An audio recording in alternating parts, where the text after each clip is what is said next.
there was some interest among a couple planning board members, and I believe, Barry, you may have been one who said there has to be a way to somehow permit the goat grazing activity. And I think someone may have thrown out the idea of doing it under the umbrella of special permit. And that gave me, after I talked about it and thought about it a little bit more, it gave me a little bit of heartburn, because special use permits, then you're dealing with the Board of Adjustment, and it could be fairly time consuming and bureaucratic, and then it really assigns that special permit to the property and not to the activity. So it made a whole heck of a lot of more sense, and I'm suggesting here in the UDO to deal with this issue under a temporary use. And a temporary use does give staff the authority to issue those temporary uses rather than going through the Board of Adjustment. It also attempts to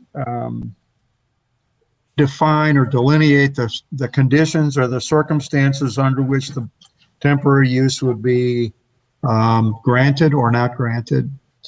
And we also already have a temporary use permit structure in the UDO to cover things such as Christmas tree sales and mobile food vendors and other types of special events. So there's a place where this can live.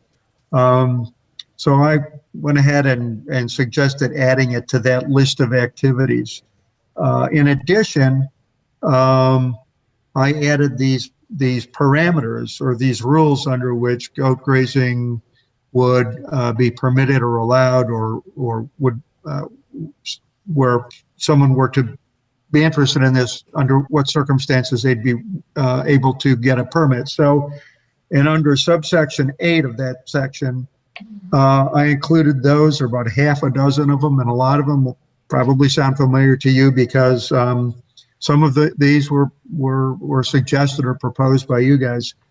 For instance, limiting the times of the year that goat grazing would be permitted, and a few other parameters there. I happened to be having a conversation earlier in the day with Randy, and he pointed out that there's kind of a direct relationship between the number of goats you have grazing on your property and the length of time that you may need to have the goats there to complete the grazing activity, and that may also be a function of the amount of acres that you're talking about.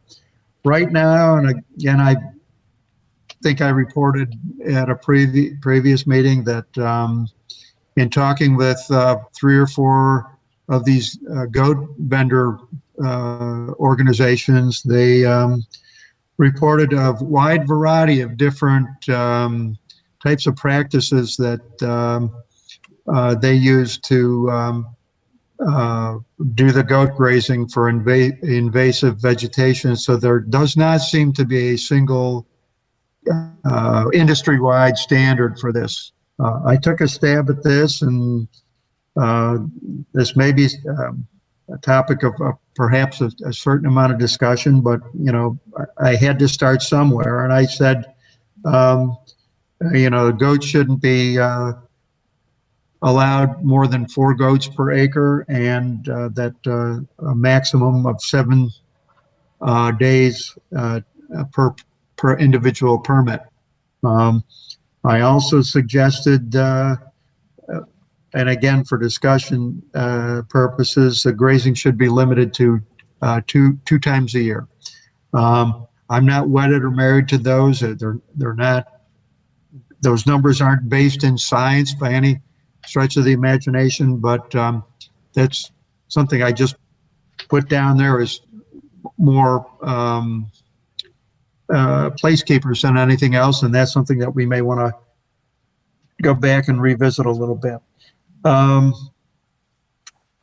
I think that's really the extent of the suggested or proposed changes to deal with the issue of keeping of animals and goat grazing within the town limits. So I'm more interested in listening than talking, and I'd kind of like to get your all's ideas and suggestions and proposals. In terms of moving forward, I'd like to get back to the town board and suggest some kind of wording, because they've been, one of the reasons is they directed me to do so, and another reason is I've been working on this for quite a while. But at the same time, I certainly don't feel comfortable doing so without giving y'all an opportunity to really weigh in on this and help me feel comfortable with it, particularly on that last section in terms of the parameters under which a permit would be allowed to be issued. I should also add that I have shared this with the town attorney, but the town board has not yet seen this yet. So you're really the first sets of eyes, except for Gary, who's really seen this in this current form. So I'll be quiet and let other people talk or ask questions if you want.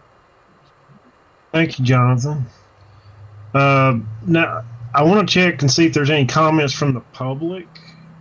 I don't know, we may have to wait a little bit to see if there is, but who gets those? Does Paxton get those, or? Paxton does get those if they're offered, yeah. Okay. I don't know if he's listening or not. I am listening, and no, we do not have. We were having some audio difficulties at the beginning, but I have it now, everything working, but no, there's nothing on the chat. Okay. If something comes in, just let us know on that. Okay. I'll ask either after the other stuff. Yes, Kim? I did not receive anything. Okay. All right. Are there any comments, questions from the board? So I'm going to go ahead and start. First of all, Jonathan, thank you. Oh my gosh, you did a great job. There's a lot of material to go through, and I know you put a lot of time into that. So just a couple things were coming up as I was reading through it. So on section 4-27, where it says exceptions to prohibitions, the word foul was in there, and it's the only place we mention it. Good catch. And I don't know if that's something that is meant to be deleted. It's something that we're going to be adding and talking about. So that was one. The other thing that I was noticed is on the dogs. Karen, I'm sorry. What word did you say? About the foul. Foul. Okay. I'm sorry I missed that. Thank you. All right. Mm-hmm. Yeah, I was just questioning that. And then under penalties 4-28, we have it at $50 per violation. But it doesn't mention what the cost would be for subsequent violations. And if you look at the violations that you have for the control of dogs, every subsequent violation goes up.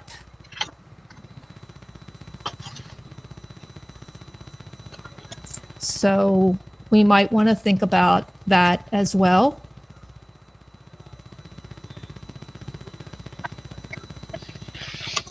And then my third one that I have a question about is when we talk about the enclosure or the stable or whatever structure they're going to use to house the animal, do we need to talk about the materials? Do we need to talk about what that structure is going to look like, especially if it's visible from the street or if it's visible to a neighbor's house? Does there need to be something around it, like not deciduous trees, but evergreens or something? I don't know, but that's just stuff I thought I'd throw out there.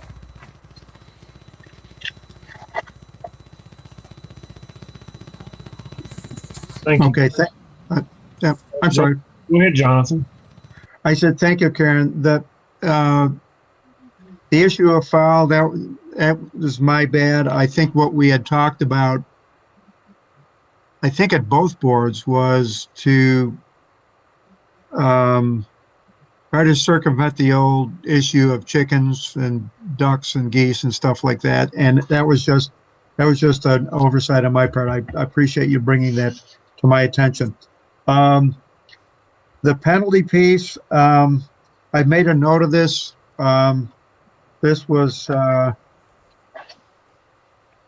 verbiage that Gary suggested, so I probably want to circle around with him and get him to weigh in on that and suggest some potential, graduated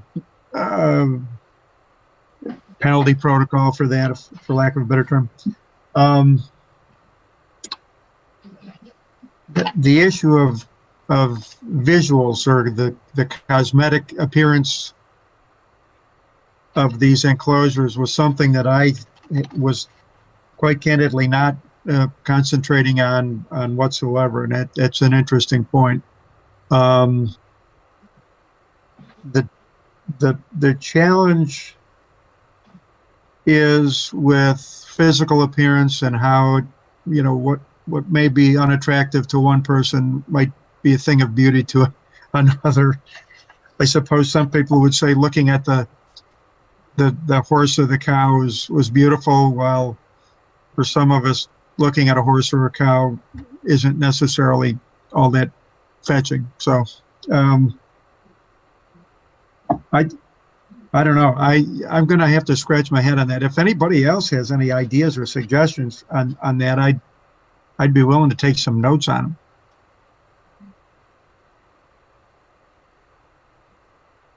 All right. Thank you, Jonathan. Anyone else have any comments? I got Go ahead. you talking about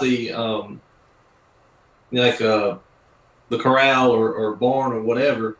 If that's a new structure, would it not have to be permits would have to have the setbacks with the vegetation buffer between that and the adjacent neighbor? Well, it depends on what the land use is of the adjacent neighbor. That it would have to meet the setback requirements. I think what Karen is talking more about is if it's visible from the street more than from an adjoining private property. That's kind of how I read it, but maybe not. Well, maybe a little bit of both. I was just thinking, I don't want to have, my husband could go out and build me a lean-to, but he would be using all kinds of scrap materials and metals and it just slap it together. But then I understand that, there's probably some really good carpenters, or you can even purchase a lean-to or small barn or something. I just don't want it to look junky or unattractive, or where it brings down the value of the neighborhood or the houses around it, where it's detracting. Could you say suitable and like material of the existing structure? Suitable and sound material, similar to the adjacent structure. I wouldn't put a brick, lean-to up if you had a brick home, but if you were to do it of like materials, which would be, something, I wouldn't say a professional quality, but, of something that you could do that would, would not, like you said, reduce the aesthetics or the tax value of the said property. I think one thing that is getting me a little bit nervous right now in this conversation is that, and this deals more specifically with residential properties and not commercial agricultural uses, like, stables and riding operations and horse farms and stuff. But the state specifically prohibits us from regulating the cosmetic appearance of residential properties.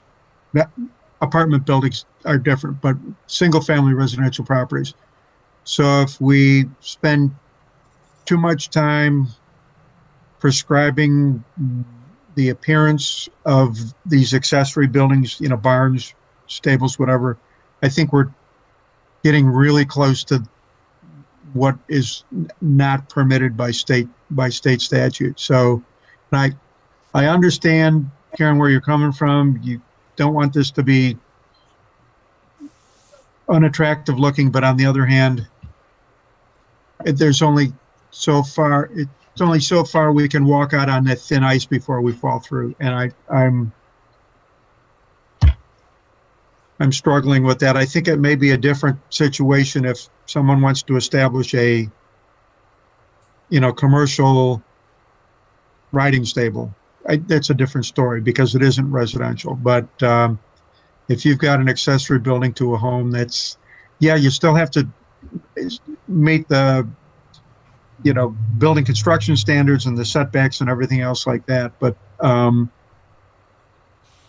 and the issue of the fencing, and I was kind of surprised when I first joined the staff here that the town doesn't really regulate fencing to the same degree as other communities do. So although I think we can talk about the fact that, these animals should be in a safe and secure place and they're not roaming through the neighborhood. But if we get into the appearance of paddocks and fencing and stuff like that,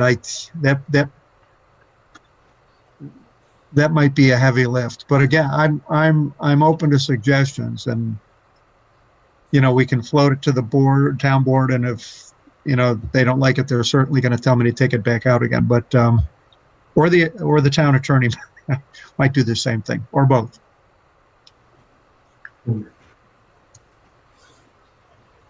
Barry, did you have some comments?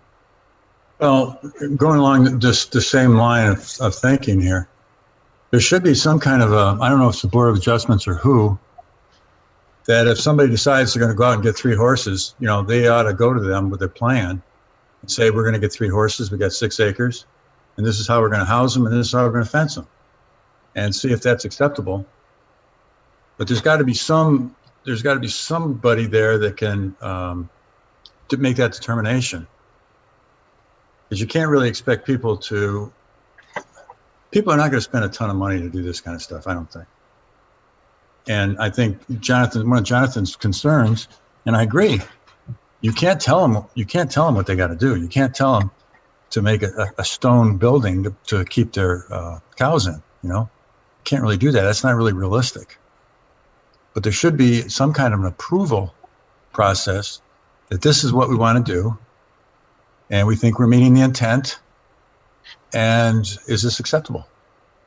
And then I don't know who would be the governing body. I don't know if it would be the Board of Adjustment. I don't know who it would be. But seems to me, I can't remember back when I was young, but it seems to me back in the old days, you had to actually lay out, there were rules. And they involved, the impact on the neighborhood, the amount of acreage required, and you have to meet the rules before you can even go out and do this.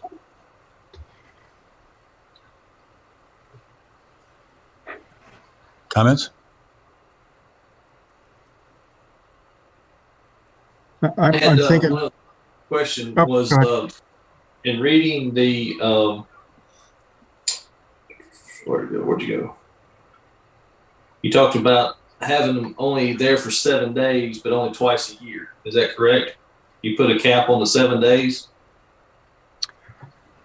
I put a cap, and I just, frankly, I arbitrarily and randomly said 7 days. That may not be a good time period. It may not be a practical time period, but I think it's a starting point. I think I don't have anything to say. I like the you put a defined line in twice a year, that means they could either do it back to back, which is 14 days, or you can space it out. I think that'll work.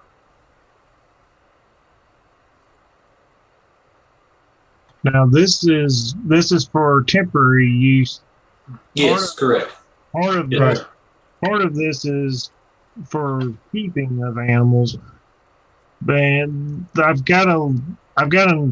think it's going to be too few, 4 per acre for invasive grazing, because you want to get it done quick.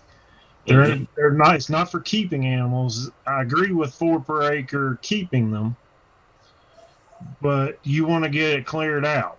The more, if you bring somebody in, they've got a herd of goats. I know Jonathan had talked to someone who brought them in. They took them back with them at night. They didn't leave them there. So they had a herd. I don't know how many they had. It was quite a few, I think. They got in there and got it done and got out. So I don't know that we want to limit on the temporary use. I agree, sir. A limit on time, probably, but not a limit on the number of goats if they're brought in like that. Because the less amount of time they would need to be there for the larger number. Randy, you're suggesting just striking out that subsection 8D that makes reference to the number of the maximum number of goats that are required or permitted per acre of land for the grazing. For the grazing. Okay. Yeah, I'm fine with that. And some of this may self-correct itself, I guess, in terms of the operation of these goat herd operations. In other words, if I have only an acre of land with kudzu all over it, I don't think they're going to bring 20 or 30 goats. They'll number based on the size of the job. It's like if I have a 1/4 acre lot and I need the lawn mowed, the gardeners aren't going to send 20 people to do it. They're going to send 1 or 2 people to do it. Right. I have a question. Yes, Ken. Well, the whole premise of this is just to have goats for clearing land. What I'm asking is, if someone wanted to keep goats, that's not even an issue, is it? That would be covered under the livestock section 4-23 under the Code of Ordinances. That page that I mentioned a few minutes ago that has a little table kind of in the middle of it. That talks about if you want to have for lack of a better term, a goat or 1 or more goats as a pet. How many would you be allowed to have based on the size of your property? I wanted to go back, if I could, for a second to a point that Barry mentioned a few minutes ago about kind of getting permission and there being rules and stuff like that. I think I wrote this all with the premise that people who were in the business of, well, not in the business, people who like to have these kinds of animals as pets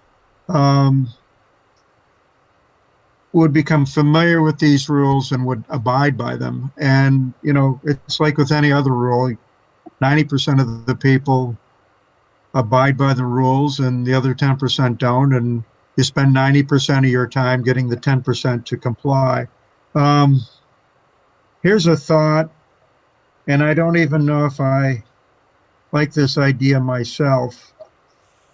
And I'm going to have to probably sleep on it to decide if I think it's a good idea or not. But does this section 4.23 require then and again, I tried to steer clear of the Board of Adjustment, but for this situation, as opposed to the goat grazing, it seems to be a little less inappropriate to say Maybe these folks need a special use permit to do this kind of activity, to ensure that they stay within the parameters that are described here.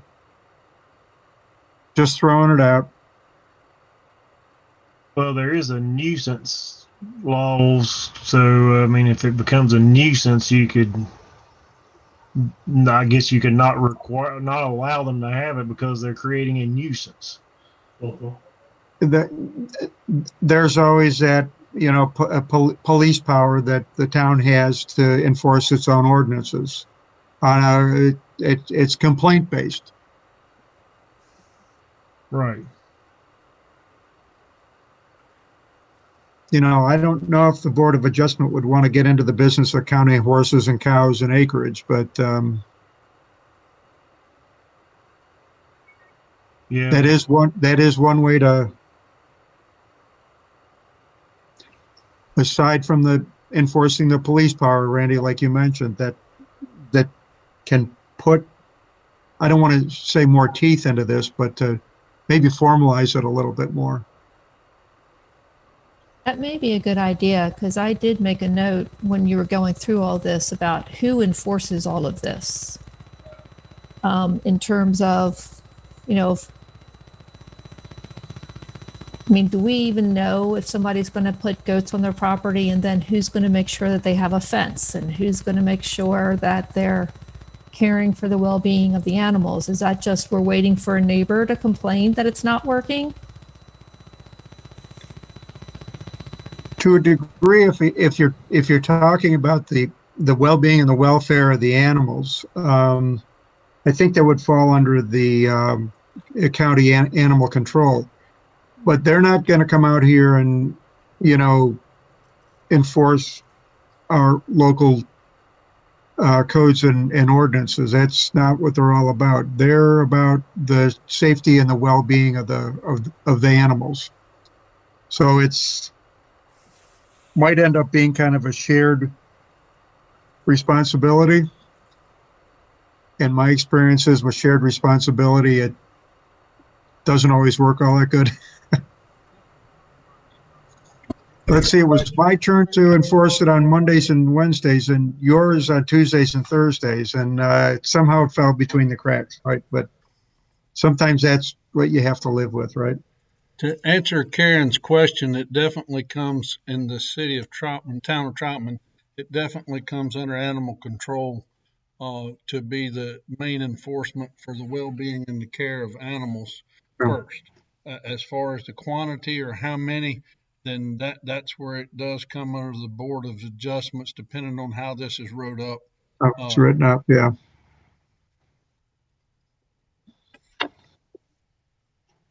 Thank you, Doug. Yes, sir. I don't know what's the. Do you have any other? I know you said you needed to sleep on it, Jonathan, but we don't want to add up additional work to the town unnecessarily. But thank you, I appreciate that.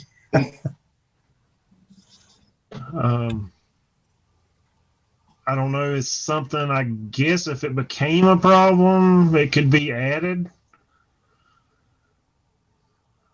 Or do we want to be proactive in this sort of thing? I don't think there's going to be a lot of people running out to get these animals, and I don't think you're going to have a lot of people doing this, but there will be some, I'm sure. Yeah.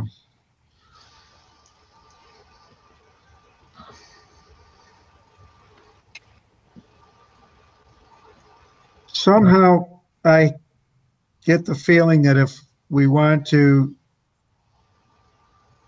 have the Board of Adjustment involved in this, it will have to also be reflective in the UDO and not only in the Code of Ordinances. That's probably a town attorney question, but my sense is it will have to find some kind of home in the UDO as well. And again, would have to be consistent between the two codes. But all right. Well, this was helpful. I think at least some of this feedback, I get into this maybe a little bit too deeply, and certainly do appreciate some fresh sets of eyes looking at this, particularly since it's taken on a new appearance as an actual potential, ordinance or set of ordinances. So I want to thank everybody, and I don't want to cut off the discussion, but if anybody has any other comments, or in the days to come, if you think of something that might be applicable or appropriate, please feel free to just shoot me an email, and I'll promise to at least read the email. Yeah, this is helpful. This gives me probably a half a dozen different potential directions in which to go. Okay, thank you, Jonathan. Is there any other comments before we look at this? Okay, we'll, I guess that gives you enough that you can review those options and maybe see the pros and cons of the different things. And I'm sure you'll get back with us on that. Definitely. Okay. Okay, under 6B, Town Alternative Study, we will now have a follow-up from Town Board's action at the February 11th meeting. I'll turn it back over to Jonathan. Yeah, thanks, Randy. I don't want to take a real long time on this. I put a little one-page fact sheet in your agendas, and I think I followed up the meeting on the 11th with an email to you guys, just letting you know that the board did accept the study. They concentrated on the improved Main Street preferred alternative, and also directed me to begin developing implementation plan for consideration of other recommendations that were in the alternative study. I've begun doing a number of different things that I bulleted below that. It was particularly advantageous and coincidental. I wish I could take credit for that, but it was coincidental, that the deadline for submittal of projects for potential future funding, state funding, and project ranking under the Metropolitan Transportation Plan, the deadline was the following day after that meeting on the 11th. So I entered the second segment of Main Street into that. I also initiated a discussion that I felt needed to be held with NCDOT staff on some of the other issues that were contained in there, particularly that issue of the ramp reconfiguration at exit 42 that the state DOT has been, I thought, strangely silent on these many months.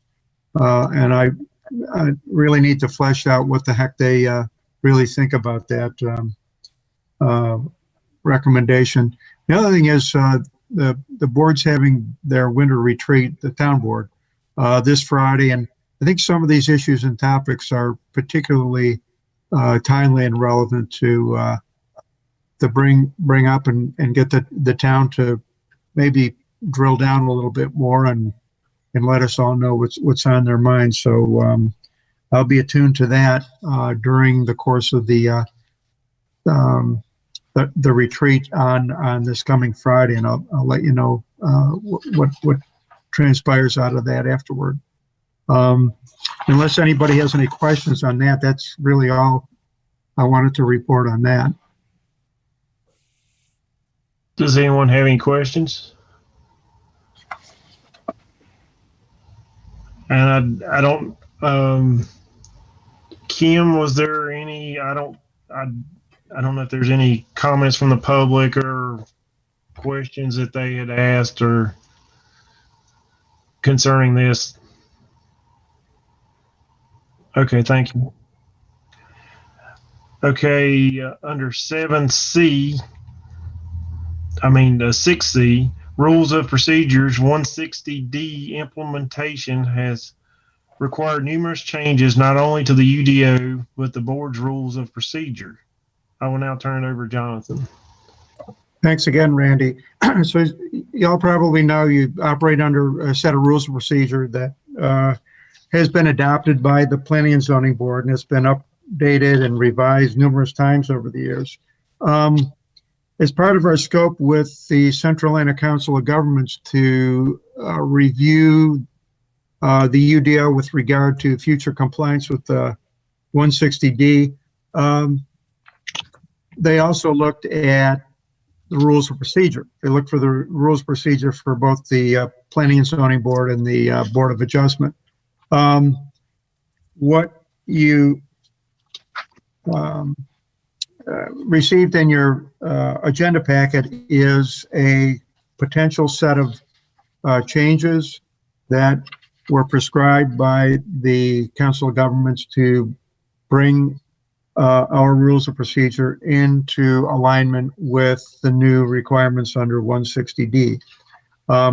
There is no requirement that these be adopted tonight or even in the next several months, but I wanted to get this in front of the board earlier rather than at the last minute, because these really should be put in place no later than our May meeting in order to ensure that we're in compliance with 160D come July 1st, which is the compliance deadline.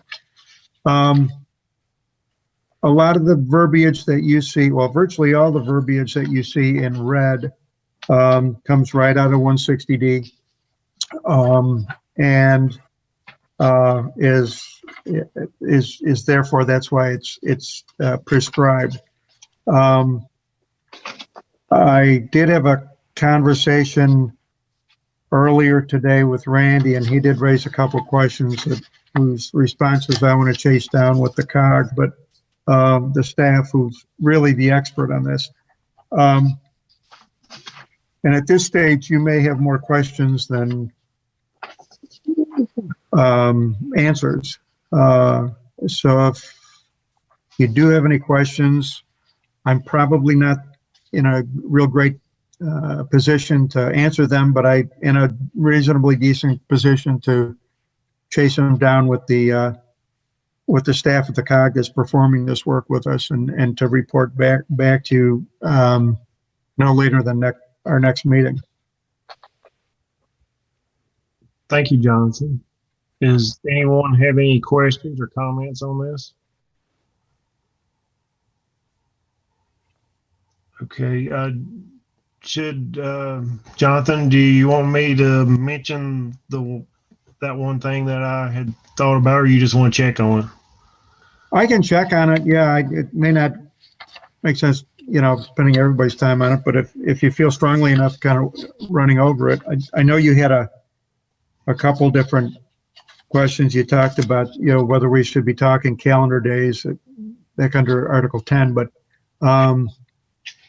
if you wanted to maybe drill down a little bit on that subsection F, the advisory review for the deciding board. And I think the real question there was, it's not real clear what that means and what its applicability is to the town of Troutman and to the Planning and Zoning Board.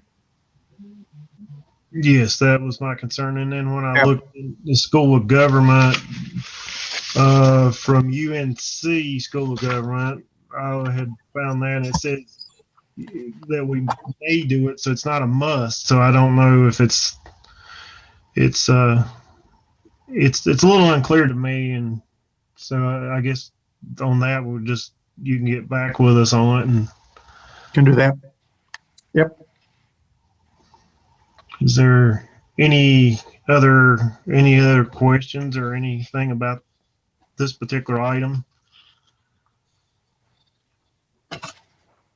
I think I'm good with it being saying 7 calendar days. I know the UDO, if it doesn't specify the number of days, it is business days, excluding holidays and weekends. So I think 7 calendar days is fine here. And if we want to adopt something, as long as we have it within that time, we can make changes and adopt it. I think Jonathan was planning on sending it out to us so that we do have it before that length of time, so we can maybe adopt it next meeting or come up with something to adopt. Okay. I don't know if there's been, Paxton, has there been any question or comments of any kind from the public? No. Is he still on here? Paxton's beside me, but there's not any. Okay, thank you. Okay, there's no other business is there a motion to adjourn? Well, Randy, before you adjourn, let me just spend about 30 seconds, and I know people are getting a little tired of my talking about 160D, but I'm just, bear with me real quickly. Okay. What I'd like to plan on doing for our March meeting is to bring to the board two products. One, a full redlined copy of the UDO showing all the prescribed recommended changes in much the same fashion that I showed the ordinances here in the rules of procedure. Only instead of being 6 or 8 pages, forgive me, it's going to be 300 pages. But in order to help you navigate through that, I'm also devising a table that shows by chapter, line, and verse where the changes are and why the changes are being prescribed. So, and that only runs about 3 or 4 pages. So my goal is to get both of those products out to you guys ahead of the March 11th meeting. No, I'm sorry, the March 22nd meeting, looking at the town board schedule. For you to begin looking more closely at the actual UDO and the actual changes we're going to have to make in the UDO by July 1st. This will give us a few months lead time. I don't want you guys to feel rushed or hurried in making those recommendations and changes. That's why I want to try to get that out to you for your meeting in March. So something to look forward to, or something to dread. It depends on how much you like reading red writing. All right. Thank you, Jonathan. Any other business? All right. Thank you. Is there a motion to adjourn? Moved. I'll make a motion to adjourn. Is there a second? Second. All right. All those in favor, lift your hands.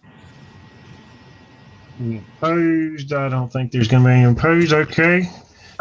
Meeting's adjourned. Thank you so much. Okay. See y'all.